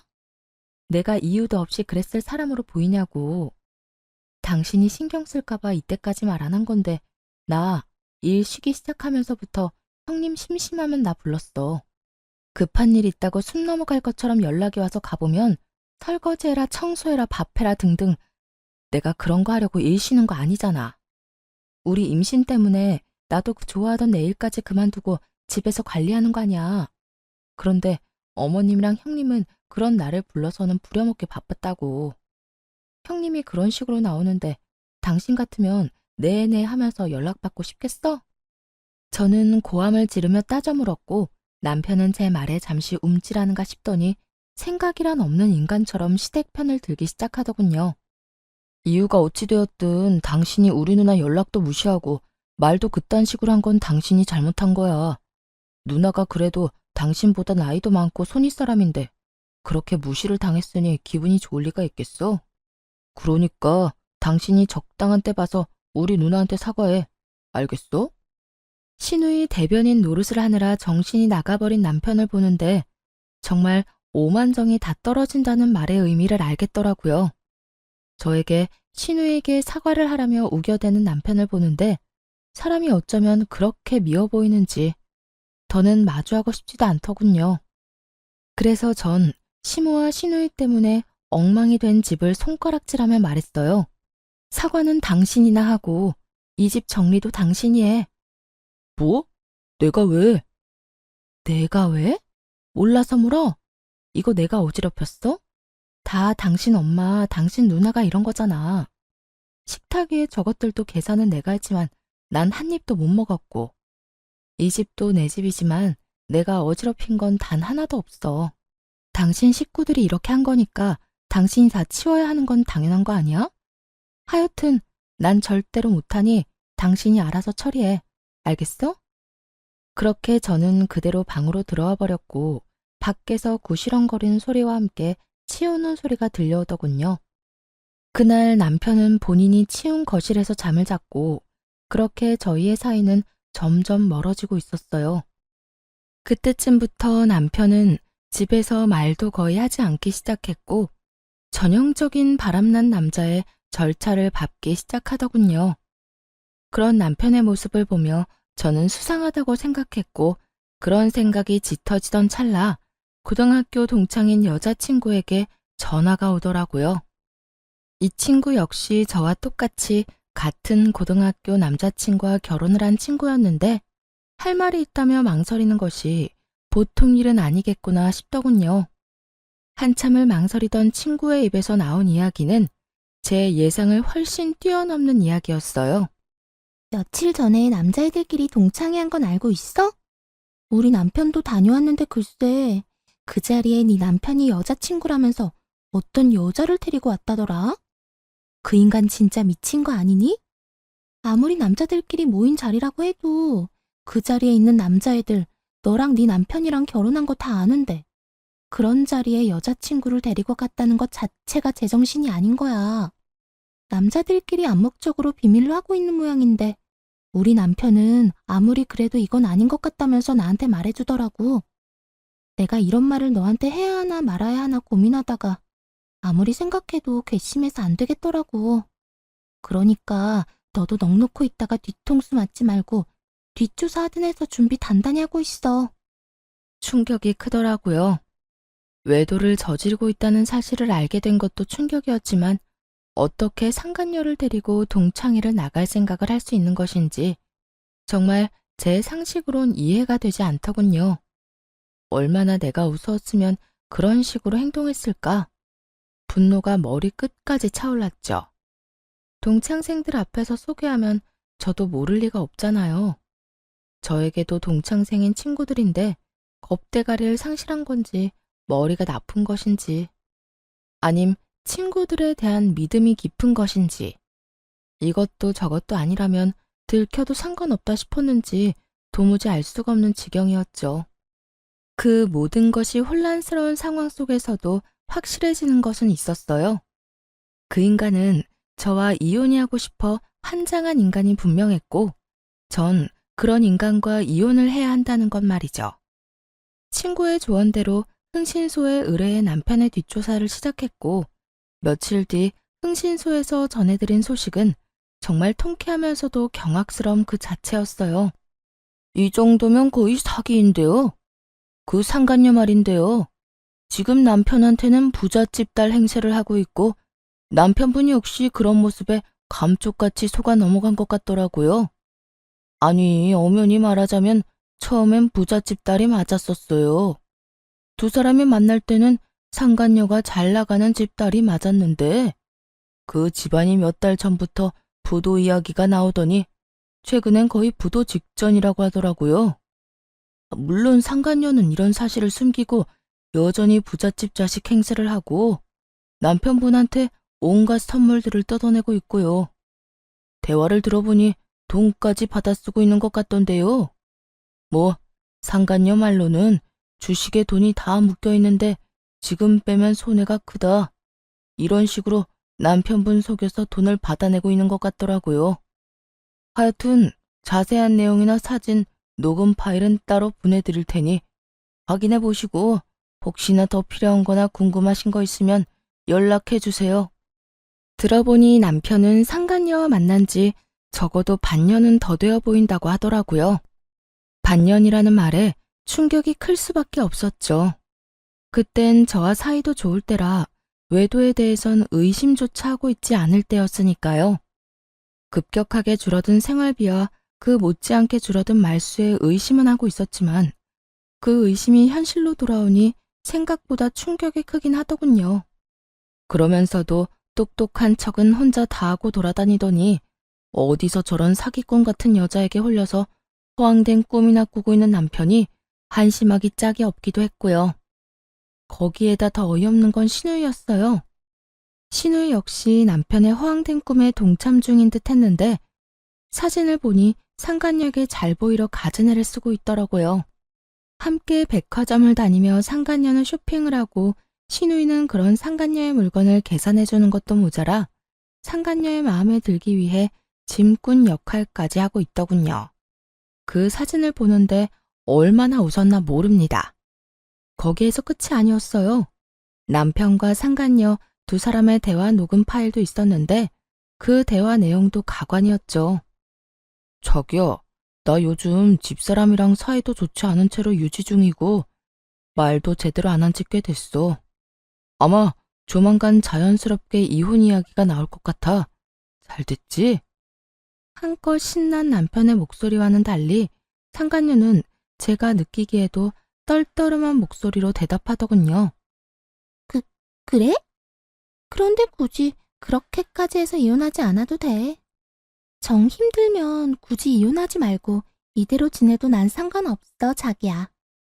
에이, 그래도 이렇게 지내는 것보다 내가 빨리 정리하고 자기하고 당당히 만나다가 결혼하는 게 더 좋지. 그나저나 내가 다 정리하기만 하면 자기 부모님께 인사드릴 수 있는 건 맞지? 어? 그럼 당연하지. 그렇다면 하루라도 빨리 정리하는 게 맞지. 나도 회사 생활 지겹기도 하고 요즘 따라 힘들기도 해서 하루라도 빨리 때려치우고 우리 예비 장인어른 회사에 들어가서 좋은 자리 하나 맡고 싶단 말이야. 자기 아빠가 나 꽤 높은 자리 내주시겠지? 그렇지? 그렇겠지? 아마 자기 만나보면 괜찮은 자리 마련해 주실 거야. 그러니까 그런 걱정은 하지 말고 일단 다니는 회사 일이나 제대로 해. 그만둘 때 그만두더라도 평판이 좋아야 하니까. 우리 아빠 만나기 전까진 회사 열심히 다니란 말이야. 그럼 그런 건 걱정하지 마. 그렇지 않아도 당장이라도 사표 던지고 싶은 거 참고 또 참으면서 웃으면서 일하고 있어. 자기 말대로 다른 회사 가더라도 사람 일이란 건 혹시 모르는 일이고 평판이 중요하니까 말이야. 남편은 상간녀가 파트로 매주를 쓴데도 믿을 태세였고 상간녀는 정말 이혼까지 하고 회사를 그만둬버리면 자신이 남편을 꼼짝없이 책임져야 하니 그건 또 싫었을 거예요. 그렇다고 해서 지금 든든한 돈줄이 되어주는 남편을 버릴 순 없어 보이더군요. 교묘하게 이혼은 권하지도 않고 회사를 그만두면 안 된다는 말을 계속 반복하는 걸 보니 말이에요. 그렇게 대화만 들어도 저는 상간녀의 속마음이 다 들리는데 여전히 아무것도 모르는 남편은 격양된 목소리로 이런 말까지 하더군요. 에이, 진짜 당장이라도 집사람이랑 이혼해버리고 싶은데 얼마 안 되는 재산 정리도 좀 해야 하고 이것저것 잡음 없이 끝내려면 시간이 조금 걸릴 수도 있어. 그러니까 자기가 넓은 아량으로 조금만 더 기다려줘. 난 괜찮으니까 이혼도 너무 서두르지 마. 알겠지? 역시 우리 자기는 마음도 넓어. 남편의 신난 목소리를 듣고 있는데 그 순간 명의 이전 이야기를 했던 것이 떠오르더라고요. 결혼할 당시 집 명의를 제 명의로 했었는데 최근에 이런저런 핑계를 대며 명의를 이전해달라고 했던 것이었죠. 명의 이전은 생각지도 못한 일이라 귀등으로 듣고 생각해보자며 말을 돌리곤 했었는데 그때 생각해보니 남편에겐 다 계획이 있었더라고요. 저에게서 집을 뺏은 후 속 시원하게 저와 이혼하고 상간녀와 새 출발을 할 계획 말이에요. 그렇게 남편의 추악한 계획과 신우이와의 관계까지 모두 알게 된 저는 이혼 전문 변호사분을 만나 이혼을 준비하기 시작했고 이런 사실을 꿈에도 알지 못하는 남편과 신우이는 상간녀에게 잘 보이려 있는 돈 없는 돈 모두를 다 끌어다 쓰고 있더군요. 전 마음속으로 두 사람의 행보를 응원했고 제 이혼 준비가 끝날 즈음 남편이 집으로 회사 짐박스를 안고 들어오더라고요. 씩씩거리며 들어오는 꼴이 회사를 그만둔 듯 했어요. 그게 무슨 짐이야? 혹시 회사 그만뒀어? 남편은 박스를 바닥에 던지듯 내려놓으며 과하게 성질을 내더군요. 보면 몰라? 아, 진짜 짜증이 나 죽겠어. 박 과장은 자기가 내 월급을 준다고 착각이나 하는가 봐. 나만 보면 시비에다가 나만 보면 못 잡아먹어서 안달이라니까. 그래서 상사랑 한바탕하고 그만뒀다. 이 말인 거네. 그래. 아, 차라리 잘 됐어. 이까짓 회사 그만두고 싶었는데 이참에 나도 좀 쉬면서 새 출발하지 뭐. 남편은 상간녀라는 믿을 구석이 있었던 터라 직장 상사와 트러블이 일어나기 무섭게 회사에 사표를 던져버렸고 그런 남편의 모습을 보며 오늘이 그날이구나 싶더라고요. 자고로 집도 절도 없을 때 버려야 더 큰 복수가 되지 않을까 싶었으니까요. 전 여전히 씩씩거리는 남편을 뒤로 한 채 방으로 들어가 남편의 짐을 싸 거실로 나왔어요. 제가 큰 캐리어를 건네자 소파에 앉아 넥타이를 풀던 남편이 화를 내며 말하더라고요. 이게 뭐야? 나 나가라고? 응, 나가. 당신 진짜 너무한 거 아니야? 아무리 당신이랑 상의 한마디 없이 회사를 그만뒀어도 그렇지. 어떻게 이런 식으로 가장을 내쫓으려고 할 수가 있어? 그렇게 상간녀에겐 이혼 노래를 부르더니 막상 저에게 쫓겨나는 건 자존심이 상하는 일이었던 건지 화를 막 내더라고요. 그 모습이 얼마나 기가 차고 어이가 없는지. 저도 모르게 코웃음이 다 나더라고요. 당신이 상의도 없이 회사 그만둔 거? 물론 그것도 문제가 있지. 그런데 설마 그런 걸로 내가 당신을 쫓아내겠어? 그러면 이 짐은 뭔데? 방금 나보고 나가라며. 응, 나가. 내가 지금 나가라는 건 당신이 단지 회사를 그만둬서 그런 게 아니라 당신이 바람을 피우고 있기 때문이야. 당신이 바람을 피우고 있는데 회사 그만둔 게 무슨 문제가 되겠어? 여보, 내가 바람이라니 무언가 오해를 하나 본데 나 그런 짓 절대 못하는 거 알잖아. 그런 짓은 절대 못한다는 인간이 내 뒤에선 내 등에 그렇게 비수를 꽂았어? 내가 정말 몰라서 이때까지 참은 줄 알아? 저는 고함을 질러버렸고 남편의 얼굴은 사색이 되어가더라고요. 제가 모든 사실을 안다는 건 계획에는 전혀 없던 일이라 어떻게 해서든 이 난관을 헤쳐나가 보려 가즈애를 쓰더군요. 무슨 말을 하는 거야 도대체. 어디서 무슨 말을 들었는지는 몰라도 다 오해야. 당신은 나를 그렇게도 몰라? 나 당신뿐인 거 누구보다 당신이 더 잘 알잖아. 어쩌면 이렇게도 같은 말을 해대는 건지. 남편 역시 세상에서 여자는 저뿐이라는 듯 간절한 눈빛으로 거짓말을 해대고 있었고 전 그런 남편에게 콧방귀를 뀌어주며 제가 듣고 본 사실들을 읊어주기 시작했어요. 당신을 잘 알긴 알지. 당신 남자들만 모이는 동창회 상간녀까지 모시고 갔더라. 남자들 우정도 참 별거 없지? 이렇게 금방 내 귀에 들어오는 거 보면 말이야. 그것뿐이야? 당신 누나도 그 여자랑 짝짝꿍이 맞던데? 백두기도 아니고 이 백화점 저 백화점 다니면서 돈을 물 쓰듯이 쓰던데? 당신이 그걸 어떻게... 누가 다 말한 거야? 당신 혹시 내 뒷조사했어? 뒷조사를 했든 앞조사를 했든 지금 어떻게 한지가 중요해? 내가 모든 사실을 다 알았다니까. 당신이 지금 부잣집 여자랑 적어도 6개월 전부터 만나왔단 거. 그 부잣집 여자한테 눈이 멀어서 나하고 어떻게 하면 이혼을 잘할 수 있을까 머리 굴리고 있는 거.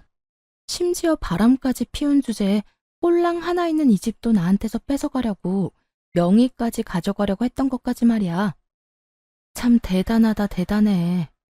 그래도 우리가 연애부터 시작해서 결혼 생활까지 몇 년인데 나한테 이 집 넘겨주는 게 그렇게 아까웠니? 하물며 이 집 살 때 내 돈이 더 많이 들어갔는데 남편은 제 말에 더는 할 말이 없는지 제 눈치를 살피다 깊은 한숨을 길게 내쉬더라고요. 그리곤 이내 지금까지 보였던 눈빛과는 전혀 다른 눈초리로 절 보며 이렇게 말하더군요. 그래, 아까웠다 아까웠어. 당신 돈이 얼마나 많이 들어갔든 어쨌든 내 돈도 들어갔고 집값도 그만큼 올랐는데 안 아깝겠어? 그래서 어떻게 해서든 명의 내 명의로 옮겨오고 자연스럽게 이혼하려고 했었다. 그게 그렇게 잘못한 일이야? 사람이라면 전부 자기 이득부터 따지기 마련이야. 나도 자연의 이치에 따라 내 이득 좀 따지겠다는데 그게 왜?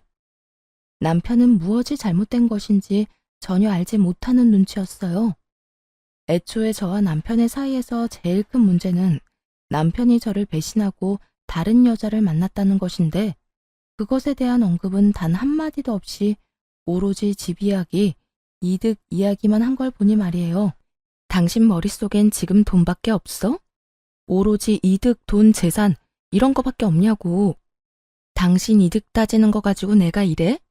지금 우리 사이의 문제는 당신이 나하고 검은 머리가 팥뿌리가 될 때까지 잘 살아보자던 약속을 어기고 다른 여자한테 홀려서 나를 버리겠다는 계획을 세운 게 문제라는 거야.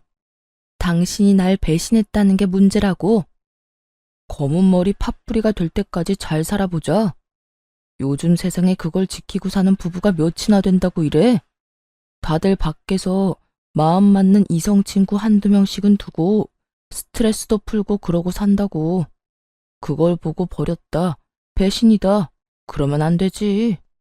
다 순리대로 지내다 보니 어쩔 수 없이 일어난 일들이라고.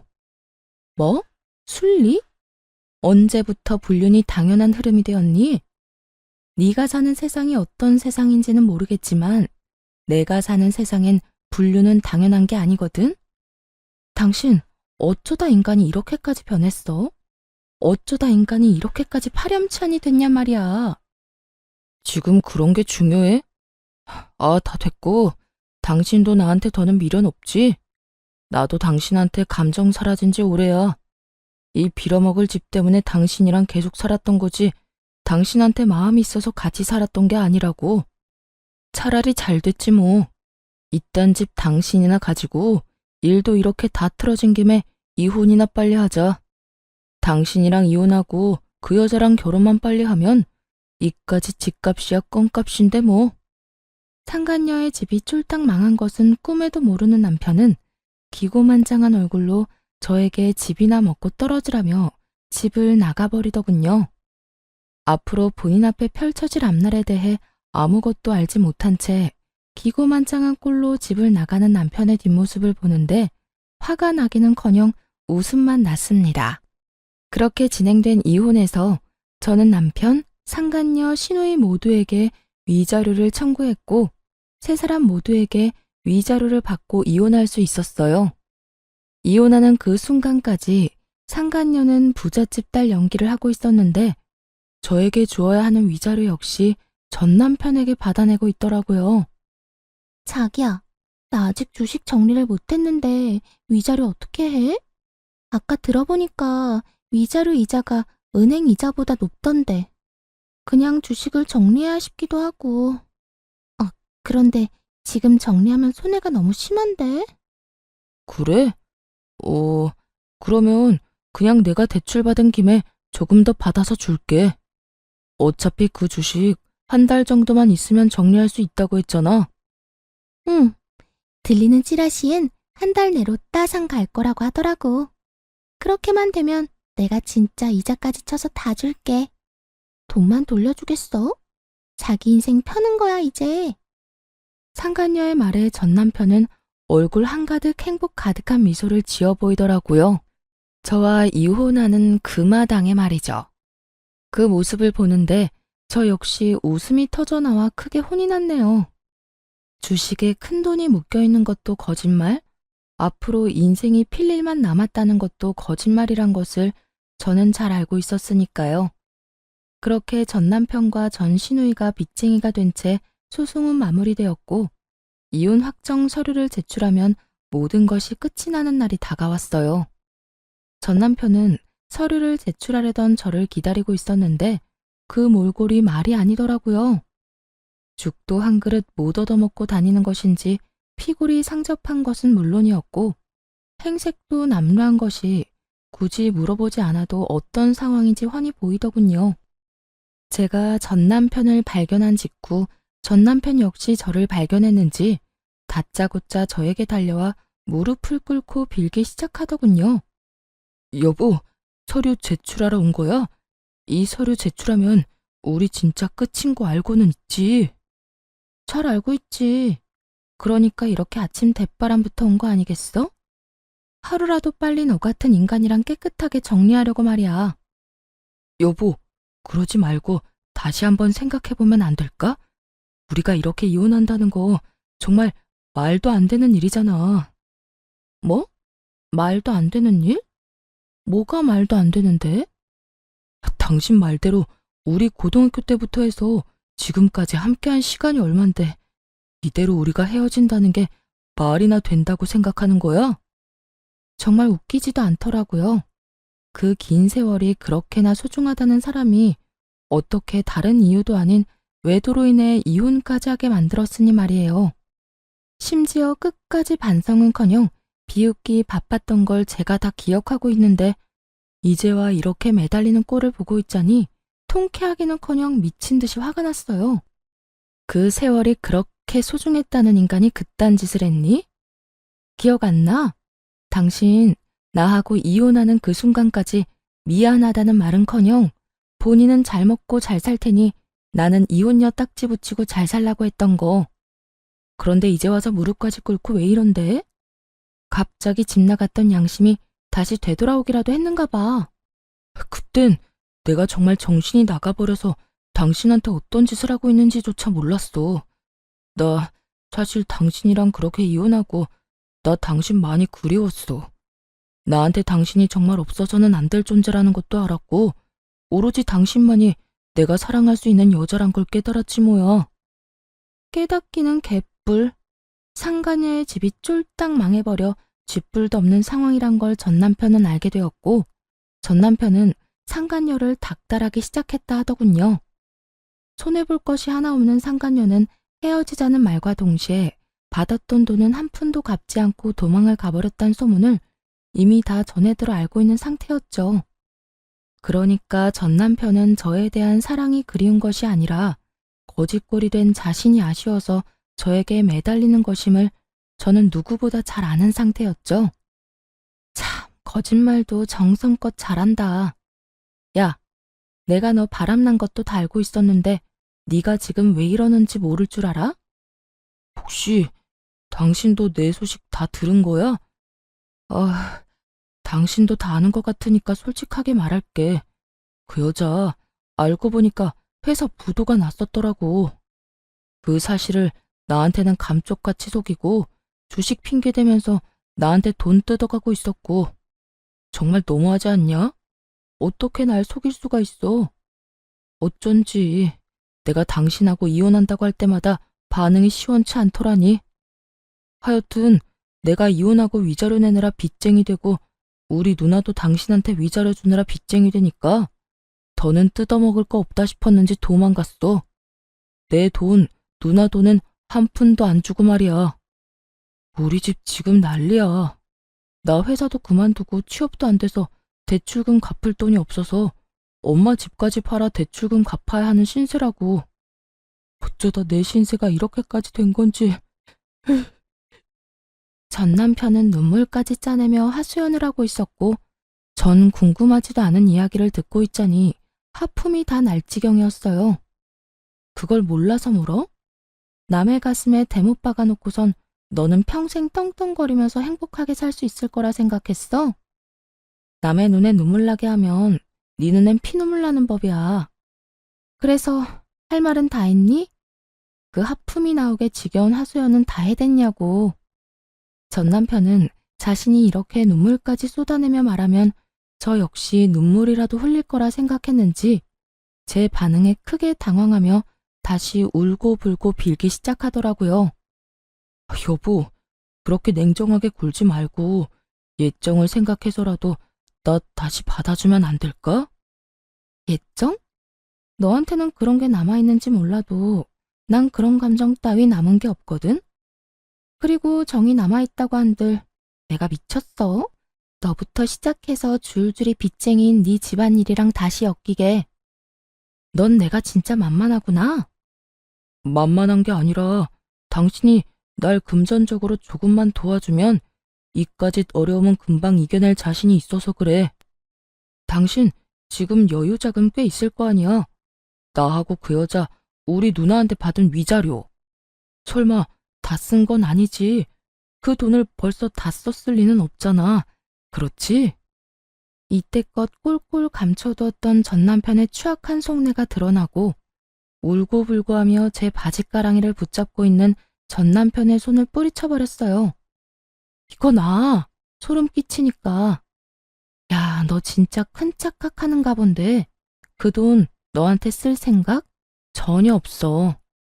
그러니까 남의 돈에 군침 그만 흘려. 여보, 그러지 말고 나 진짜 당신이 조금만 도와주면 금방 일어설 수 있다니까. 많이 바라는 것도 아니라고. 그냥 받은 위자료의 절반 정도만, 아니 그것보다 적은 금액이라도 되니까 조금만 도와주라. 응? 상간녀를 상대로 헛된 꿈을 꾸던 전 남편은 이젠 저를 상대로 헛된 꿈을 꾸는 듯 했어요. 자신이 저딴 식으로 눈물 콧물 흘리며 매달리면 제가 당연히 받아줄 거라 생각하는 듯 했으니까요. 정말 착각은 자유라고들 하지만 이 정도 현실 가능성이 없는 착각에 저를 끌어들인다는 사실 자체가 기분이 슬슬 나빠져 오더군요. 야, 그 말도 안 되는 착각에 날 끌어들이지 말아줄래? 그 꿈 같은 계획은 잠잘 때나 꾸고 현실에선 네가 한 짓에 대한 벌 제대로 받아. 알겠어? 여보, 여보, 여보 제발. 나 진짜 큰일 나. 한 번만 받아주라. 제발. 이거 나 한 번만 더 내 몸에 손대잖아? 나 진짜 그대로 경찰에 신고해버릴 거야. 나 알지? 한다면 한다는 사람인 거. 그러니까 이상한 짓 그 정도만 하고 이럴 시간에 일자리나 알아봐. 돈은 자기 손으로 벌 생각을 해야지 남의 재산 탐내다가 그 모양 국볼이 돼놓고도 아직도 정신을 못 차렸어? 네 일은 네가 알아서 해결해. 전 그대로 전 남편을 뿌리쳐버리곤 서류를 제출해버렸고 그렇게 지긋지긋한 인연이 끝났습니다. 그 후 전 집도 옮기고 회사도 옮겨버린 후 잘 지내고 있습니다. 한동안 전 남편과 전 시댁 식구들이 계속 연락을 해와 귀찮은 일이 있긴 했지만 차단 깔끔하게 했더니 요즘엔 연 끊겨버린 지 꽤 되었어요. 새로운 회사에서 일하기 시작한 지 1년이란 세월이 지났고 이제 적응도 되어 아주 만족스러운 삶을 살고 있어요. 아직 마음의 준비가 되지 않아 누군가를 만난 적은 없지만 제 마음이 누군가를 받아들일 준비가 되고 좋은 사람만 나타난다면 언제든 연애할 생각은 있습니다. 이혼을 하며 전 남편과 전 시댁에 많은 실망을 한 것은 맞지만 모든 사람이 전 남편과 같은 사람은 아닐 테니까요. 거기에다 한 번 결혼에 실패했다는 이유로 혼자 평생 외롭게 살 생각은 없기에 열린 마음으로 살아보려고 합니다. 이혼을 할 당시만 해도 이렇게 만족스럽고 행복한 삶이 저를 기다리고 있을 거라는 생각은 하지 못했어요. 이혼이 흠이 아닌 시대가 왔다고들 하지만 막상 제가 이혼할 처지에 놓이게 되니 그런 말들이 쉽게 와닿지도 않았고 위로도 되지 않더라고요. 그때 전 그저 남편이 외도를 저질러 이혼하게 된 불쌍한 이혼녀라는 생각밖에 들지 않았으니까요. 하지만 독하게 마음을 먹고 이혼을 하고 나니 저에겐 새로운 인생이 저를 기다리고 있더라고요. 무엇보다 수준 이하의 전시댁 인간들을 더는 마주할 필요도 없었고, 저의 뒤에서 저를 기만했던 전 남편을 더는 보고 살지 않아도 됐고요. 그 뒤로 따라오는 자유, 압박 없는 삶 등 여러 가지도 물론 좋았어요. 이렇듯 전 지금의 생활에 더없이 만족하고 이혼녀이긴 하지만 유부녀일 때보다 더없이 행복하답니다. 이로써 저의 사연도 끝이 났네요. 어떠셨나요? 욕들 함께 해주셨을까요? 긴 이야기 끝까지 함께 해주셔서 감사하다는 말을 전하며 저는 이만 물러가 볼게요. 감사합니다. 다들 행복하세요.